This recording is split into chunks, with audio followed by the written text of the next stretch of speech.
നമസ്കാരം.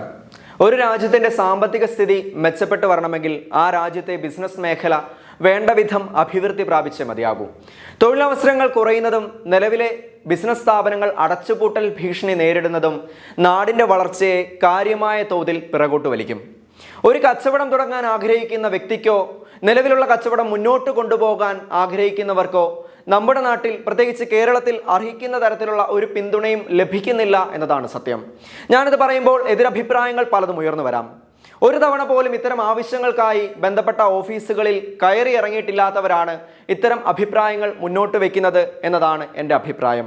ഇത്ര സംരംഭകർ വർദ്ധിച്ചു, കണക്കുകൾ ഇത്ര, രേഖകൾ ഇങ്ങനെ എന്ന അഭിപ്രായവും ചിലർ ഉയർത്തിയെന്ന് വരാം. ഇത്തരം രേഖകളുടെ നിജസ്ഥിതി തേടിപ്പോയാൽ സത്യം വെളിപ്പെടും. ആരെയും അടച്ചാക്ഷേപിക്കുകയല്ല. നമ്മുടെ നാട്ടിൽ ലക്ഷങ്ങൾ മുടക്കി പഠിച്ചിറങ്ങിയ വിദ്യാർത്ഥികൾക്ക് മെച്ചപ്പെട്ട ശമ്പളത്തോടെയുള്ള തൊഴിലവസരങ്ങളും ജീവിത ചുറ്റുപാടും ഒരുക്കി കൊടുക്കാൻ നമ്മുടെ നാട് പരാജയപ്പെട്ടു എന്നതാണ് സത്യം. ഇതിൻ്റെ ഉത്തമ ഉദാഹരണമാണ് നമ്മുടെ നാട്ടിൽ നിന്നും വിദ്യാസമ്പന്നരായ യുവജനങ്ങളുടെ പുറം രാജ്യത്തേക്കുള്ള കുത്തൊഴുക്ക്. ഇതൊക്കെ നമ്മുടെ നാട്ടിൽ വേണ്ട വിധം ചിന്തിക്കാൻ കഴിവുള്ള ആളുകൾ ഇല്ലാത്തത് കൊണ്ടാണോ, അതോ അതിനൊത്ത സ്ഥാപനങ്ങളും മറ്റ് ടെക്നോളജികളും ഉയർന്നു വരാത്തത് കൊണ്ടാണോ? ഒരിക്കലുമല്ല. ടെക്നോ പാർക്ക് പോലെയുള്ള ആശയങ്ങൾ ആദ്യം നടപ്പിലാക്കിയ സംസ്ഥാനം നമ്മുടെ കേരളമാണെന്നിരിക്കെ ഇന്ന് ഏറ്റവും കുറഞ്ഞ ശമ്പളം IT മേഖലയിൽ കിട്ടുന്നതും നമ്മുടെ കേരളത്തിലാണ്. നമ്മുടെ നാട് ഇന്ന് കടന്നു പോകുന്ന ഈ സ്ഥിതിക്ക് കാരണം എന്താണ്?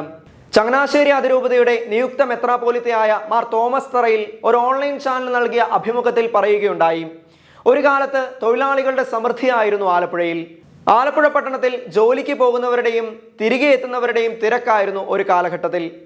ഇന്ന് ആലപ്പുഴയിൽ കൂടി യാത്ര ചെയ്യുമ്പോൾ മിക്ക ഫാക്ടറികളും മുമ്പ് അനേകർക്ക് തൊഴിൽ കൊടുത്തിരുന്ന സ്ഥാപനങ്ങളും അടഞ്ഞുകിടക്കുന്ന കാഴ്ചയാണ് ബാക്കിയെന്ന്. തുടർന്ന് അദ്ദേഹം കുറച്ച് ചോദ്യങ്ങൾ ചോദിക്കുകയുണ്ടായി. ആരാണ് ഇതൊക്കെ പൂട്ടിച്ചതെന്ന്? നമ്മുടെ നാട്ടിൽ ഇത്തരം സ്ഥാപനങ്ങളെ പൂട്ടിക്കാൻ രാഷ്ട്രീയ പാർട്ടികൾ തന്നെയല്ലേ മുന്നിലെന്ന്? ബിടെക് പഠിച്ചിറങ്ങിയ ഒരു വിദ്യാർത്ഥിക്ക് 15,000 രൂപയാണ് സാലറി എങ്കിൽ നമ്മുടെ സിസ്റ്റം ഒരു പരാജയമല്ലേ എന്ന്? തൊഴിലവസരങ്ങൾ സൃഷ്ടിക്കാൻ നമ്മൾ പരാജയപ്പെട്ടു പോയത് എന്തുകൊണ്ടാണ് എന്ന്? നമുക്ക് ഓണക്കിറ്റും മറ്റും വാങ്ങി വീട്ടിലിരുന്നാൽ മതിയോ എന്ന്? ഇതുപോലെ നിരവധി ചോദ്യങ്ങൾ ഉയർത്തിക്കൊണ്ടാണ് അദ്ദേഹം തൻ്റെ ചർച്ച തുടരുന്നത്. അതിന് ചില പ്രസക്ത ഭാഗങ്ങൾ ഞാൻ പ്രേക്ഷകരെ കേൾപ്പിക്കാം. നമ്മൾ എന്തെല്ലാം നമ്മുടെ കുഞ്ഞുങ്ങളെ പരിശീലിപ്പിച്ചാലും അവർക്ക് ജോലിയില്ലെങ്കിൽ അവരെന്നെ എടുക്കും. ജോലിയില്ലാത്ത ആൺകുട്ടികളെ പെൺകുട്ടികൾക്ക് വേണ്ട, അല്ലെങ്കിൽ കെട്ടിച്ചു വിടാനായിട്ട് വീട്ടുകാരെ തയ്യാറാവില്ല. അപ്പോൾ പുരുഷന് ജോലി വേണം. പുരുഷന് ജോലിയില്ലെങ്കിൽ അത് വലിയ പ്രശ്നങ്ങളാണെന്നാണ് കുറേയൊക്കെ പുരുഷ കേന്ദ്രീകൃതമായ ഈ സമൂഹത്തിൽ പുരുഷന് ജോലിയില്ലെങ്കിൽ അത് വലിയ പ്രശ്നമാണ്. അതുകൊണ്ട് പുരുഷൻ ജോലി ചെയ്യുന്നവനാവണം, അവൻ അന്തസ്സുള്ള ജോലി ചെയ്യുന്നവനാവണം. നമ്മളിപ്പോൾ ബിടെക് പഠിച്ച ഒരാൾക്ക് 15,000 രൂപ സാലറി കൊടുക്കുന്ന ഒരു സിസ്റ്റം, അതെന്തൊരു പരാജയമാണത്. അത് നമ്മുടെ രാഷ്ട്രീയക്കാർ വേണ്ട രീതിയിൽ അത് മനസ്സിലാക്കുകയോ ചർച്ച ചെയ്യുകയോ ചെയ്യുന്നില്ല, ദൗർഭാഗ്യവശാൽ. കാരണം അവരുടെ തന്നെ ചില നിലപാടുകൾ ഇവർക്ക് ജോലി ക്രിയേറ്റ് ചെയ്യുന്നതിൽ അവരെ സഹായിക്കുന്നില്ല. മതത്തിൽ ലിബറലിസം അത്ര ശരിയാകത്തില്ലെങ്കിലും രാഷ്ട്രീയത്തിൽ കുറച്ചുകൂടെ ലിബറൽ ആകണമെന്നാണ് എനിക്ക് തോന്നുന്നത്. കാരണം നമ്മളിവിടെ ഒരു വല്ലാത്ത സോഷ്യലിസത്തിൻ്റെ പിന്നാലെ പോയി. അതുകൊണ്ട് സംഭവിച്ചത് എന്താണ്? അതുകൊണ്ട് സമരങ്ങളായി, പ്രശ്നങ്ങളായി, തൊഴിലാളികളുടെ അവകാശങ്ങൾ പറഞ്ഞു. ആരും ഇവിടെ ഒരു തൊഴിൽശാല തുടങ്ങാതാക്കി. എത്രയോ തൊഴിൽശാലകളാണ് പൂട്ടിക്കിടക്കുന്നത് കേരളത്തിൽ. എന്തൊരു സങ്കടമാണ്. ഞാൻ ആലപ്പുഴ പ്രദേശത്തായിരുന്നു. ആലപ്പുഴ ഹൈവേയുടെ സൈഡിൽ എത്ര ഫാക്ടറികളാണ് പൂട്ടിക്കിടക്കുന്നത്. ഏക്കർ കണക്കിന് സ്ഥലം വെറുതെ കിടക്കുകയാണ്. ഇവിടെ എല്ലാ ആൾക്കാരുണ്ടായിരുന്നു. ആലപ്പുഴ പട്ടണത്തെക്കുറിച്ച് പറയുന്നവർ കേട്ടിട്ടുണ്ട്. ഒരു കാലത്ത് അവിടെ തൊഴിലാളികളുടെ ഒരു സമൃദ്ധിയായിരുന്നു. ആലപ്പുഴ നഗരത്തിൻ്റെ വീഥികളൊക്കെ വൈകുന്നേരം ആകുമ്പോൾ ആൾക്കാരെ കൊണ്ട് നിറയും. കാരണം ഫാക്ടറികളിൽ നിന്ന് വരുന്ന ആൾക്കാരാണ്. അതൊക്കെ എവിടെ പോയി? ഇതാര് പൂട്ടിച്ചു? നമ്മൾ ചിന്തിക്കേണ്ട ഒരു കാര്യമാണ്. നമ്മുടെ നാട്ടിലെ പാർട്ടികൾക്കെല്ലാം തന്നെ ഈ ഒരു സോഷ്യലിസ്റ്റ് ചായ്വുണ്ട്. സോഷ്യലിസം അതിനെ നല്ല രീതിയിൽ സ്വീകരിക്കുകയാണെങ്കിൽ കുഴപ്പമില്ല. പക്ഷേ അതിലൂടെ സംഭവിച്ചത് എന്താണ്? ഒരു പ്രസ്ഥാനവും വളരാൻ ആരും സമ്മതിക്കുകയില്ല.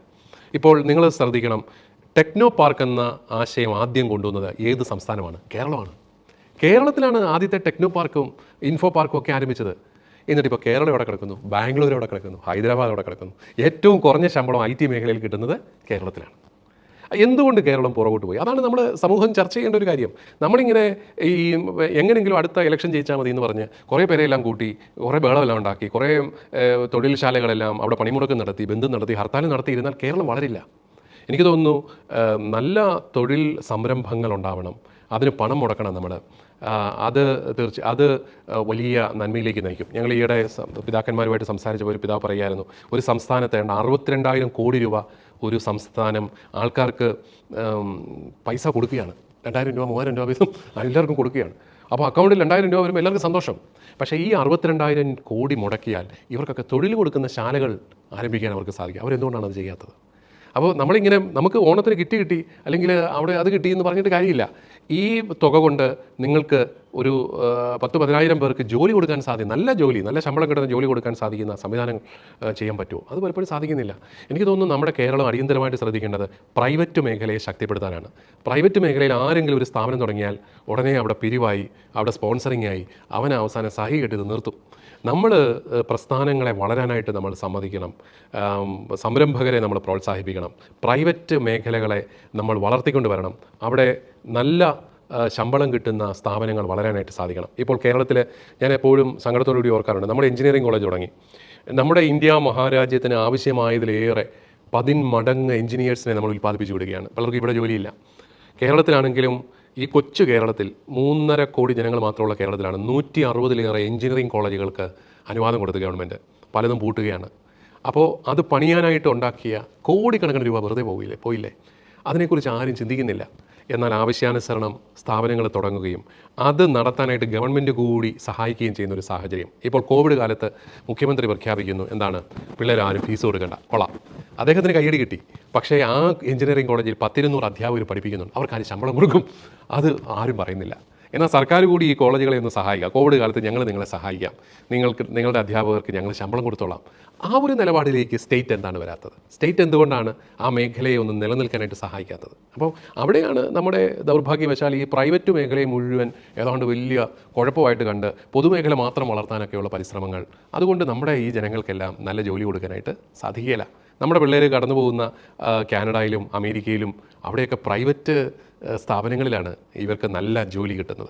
നമുക്ക് എന്തുകൊണ്ട് അത് ഇവിടെ സാധിച്ചുകൂടാ എന്ന് നമ്മുടെ രാഷ്ട്രീയ പാർട്ടികൾ അവരുടെ നിലപാട് മാറ്റുന്ന കാര്യത്തിലൊക്കെ നല്ല പരിചിന്തനങ്ങൾ നടത്തിയാലേ നമ്മുടെ കേരളത്തിൽ നിന്ന് പിള്ളേർ പോകാതിരിക്കത്തുള്ളൂ.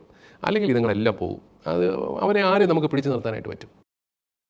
ആരെങ്കിലും പൊതു കാര്യങ്ങളിൽ ഏതെങ്കിലും വിധത്തിൽ പ്രതികരിച്ചാൽ അത് മറ്റൊരു രീതിയിൽ വളച്ചൊടിച്ച് പറയുന്നവരെ മോശക്കാരാക്കി ചിത്രീകരിച്ച് ഉയർന്ന വാദഗതികളെല്ലാം തങ്ങൾക്ക് അനുകൂലമാക്കി മാറ്റുന്ന ന്യായീകരണക്കാർ ഉയർന്നു വരാം. സീറോ മലബാർ സഭയിലെ യുവജനങ്ങളുടെ കൊഴിഞ്ഞുപോക്ക് കൊണ്ടുള്ള ആവലാതിയിൽ നിന്ന് ഉയരുന്ന ചിന്തകളാകാം ഇത് എന്ന് ആരെങ്കിലുമൊക്കെ പറഞ്ഞേക്കാം. അവരോടൊക്കെ എനിക്കൊന്നേ പറയാനുള്ളൂ, അത്തരത്തിൽ പുറത്തുപോയ വിശ്വാസികളൊക്കെയും ഇപ്പോൾ സീറോ മലബാർ സഭയിലെ പാരമ്പര്യങ്ങളെ ഒട്ടും കൈമോശം വരാതെ പിന്തുടർന്നു പോകുന്നതിനെ പറ്റിയുള്ള വാർത്തകൾ MJTV തന്നെ പുറത്തുവിട്ടിട്ടുള്ളതാണ്. അവരൊക്കെ ഇപ്പോഴും സീറോ മലബാർ സഭയിലെ അംഗങ്ങൾ തന്നെയാണ്. ഇത്തരം ന്യായീകരണങ്ങൾക്ക് ചെവി കൊടുക്കാതെ രാഷ്ട്രീയം മറന്ന് ജാതി മത വർണ്ണഭേദമില്ലാതെ ഒരുമിച്ച് ചിന്തിച്ചു തുടങ്ങേണ്ട സമയം അതിക്രമിച്ചു കഴിഞ്ഞു.